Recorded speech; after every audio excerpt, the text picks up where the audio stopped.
Chapter 36. In the teepee at the bottom of the garden, Paul and Barry Geronimo sat cross-legged, sharing a long pipe. "The time draws near," said Paul solemnly. "As the Great Spirit moves upon the face of the waters, the sky darkens, the birds fly upside down, and the crickets call with the tongues of men." Barry sucked at the pipe stem. He considered dope-taking as one of the finer aspects of his chosen day-to-day life. Grudgingly, he passed the pipe back to his brother. "This is good token here," he said, grinning lopsidedly. "Dealer not stitch you up on this occasion." "To become one with the Manitou," said his brother, "to understand the ways of the elk, to soar with the eagle, to feel the pulse, the universal note of which all things, all matter, all men are each but component parts, each but single elements, yet one and the same. To do this, one has to get a little high once in a while, if you get my meaning." "Not exactly," said Barry, "but I get your drift." "Barry," said Paul, "Brother Barry, as a human being, you are a bit of a failure." "Thanks very much. You haven't exactly excelled yourself, have you?" "That is not what I mean." "Well, it's what I mean. Barry, when first in many moons past I told you of my great revelation, your heart was troubled. You had no belief. Have I not schooled you in the ways of our fathers, taught you the skills of bow and tomahawk, made you knowledgeable with the wisdom of the people, and now both from the dole," said his brother, snatching back the pipe. "A fine lot of use it's all been. You are not a human being, Barry. You are a white man. We are both white men, for crying out loud. No, Barry, I divine the great purpose, the infinite meaning. Our trials have not been in vain. The scorn and ridicule we have suffered mean nothing to me. I am above all that. I see the golden light." "You're stoned. I'm keeping this pipe." "Barry, now's the time of the great awakening. The earth moves and shudders. It has grown weary of the ways of men. Those few who understand may yet survive the reckoning by becoming at one with nature, as it was in the times of the elder ones. Those who lack wisdom will be lost amidst the tongues of leaping flame. Such it is so written, and such it will be." Barry sucked ruefully upon the long pipe. "You really believe all this, don't you?" His brother nodded sagely. "I have numerous A-levels and an honours degree. Do you think I would act as I do if I did not have the conviction that I am right?" "You just might be bonkers." "Barry, the soul of the great chief now dwells within me, and you also. This makes us aloof to the jibes of letters and men. I shun them all. I am led by a guiding star, and by the glorious golden light." "So what do you propose we do, O learned brother?" "We will act as the Spirit dictates, open our minds to its instruction. We will smoke many pipes, and speak of many things." He opened a bag of peyote buttons. "Here," he said, "chew upon these a while, and I will tell you of the dreams I have dreamed. Then we will act together, as one." "In for a penny then," said Barry. "Bung 'em over." "There is a big evil abroad amongst the fields of the white man.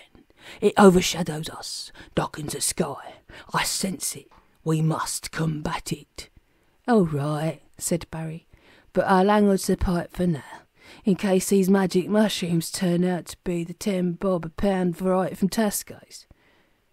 Inspector Horvis paced the floor of the briefing room. He was not alone. The seated ranks of the Brentford constabulary watched without comment.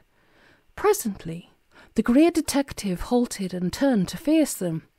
£100 million in gold bullion," his voice echoed about the room. "And it is all right here." The beat-plodding bobbies jerked upright in their seats. Their crime consciousness extended little beyond the bounds of the occasional collar feel for petty pilfering. There was mass murmuring in the ranks. 100 million, Horvis reiterated. "Right here, and I want it back." He peered about the sea of faces, seeking a little island of intelligence. "Not keen, gentlemen? A little out of our league, is it?" Constable Meek raised a tremulous hand. Sir? Meek? Is this the proceeds from the Heathrow robbery, sir? Oh, very good, Meek. Been watching Police 5, have we? Good lad. Meek grinned foolishly. Of course it's the Heathrow robbery, thundered Horvis. How many more hundreds of millions in gold are knocking about? Meek's mouth opened.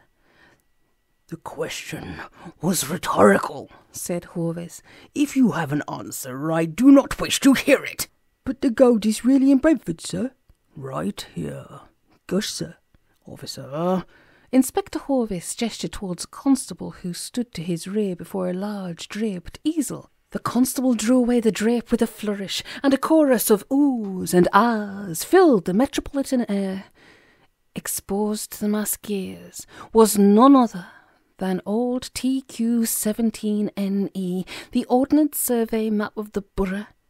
As on the professor's copy, this had Brentford's triangular boundaries blued in, the Great Star Stadium superimposed in red, but unlike the professor's version, this had a thick black ring in the lower right-hand section, a ring drawn about the location of the great gasometer. Now, for all you lovers of geometry, said Horvis, this will prove a disappointment. This is not the square on the hypotenuse, nor any other Pythagorean tongue twister. Here, he tapped with his cane, the Brentford Triangle. Here, another tap, the Star Stadium. And here, multiple tapping and a firm face towards the troops. Here, the Brentford gasometer, containing, unless I am very much mistaken, 100 million in gold bullion. There was a moment of silence, during which many glances, which meant many things, were exchanged. You saw the gasometer, sir? Whatever tones of sarcasm existed in Meek's voice, they were concealed with considerable skill. As cunning a concealment as any I have yet experienced. Who's in there, then? Dr. No, or Goldfinger? Who said that? Silence reigned supreme. Horvis cast his eagle eye over the congregation. It is the headquarters of an international crime syndicate, and we, gentlemen, that is, all of us, are going to nick the blighters. All leave is cancelled, all other investigations shelved. I'm about to outline to you our plan of campaign, and by God, I want no foul-ups this time. Do I make myself understood? A roomful of heads bobbed up and down in unison. This, gentleman, is the big one. Stow me, said Constable Meek. Gammon brought the professor a tray of light lunch, consisting of exotic tropical fruits, a few nuts and raisins, and a glass of water. Ice you ordered, sir. Professor Slocum smiled up at his elderly retainer. Thank you, Gammon. Does plated dine upon the small table? Certainly, sir. And how is Mr. Pooley, Gammon? He is recovering, sir. I have just topped up his hot water bottles. And Mr. Omally? Still no news, sir. I have followed up the few slim leads we have. I fear for the worst, sir. I also, Gammon. Mr. Omally is, I think, beyond our help now.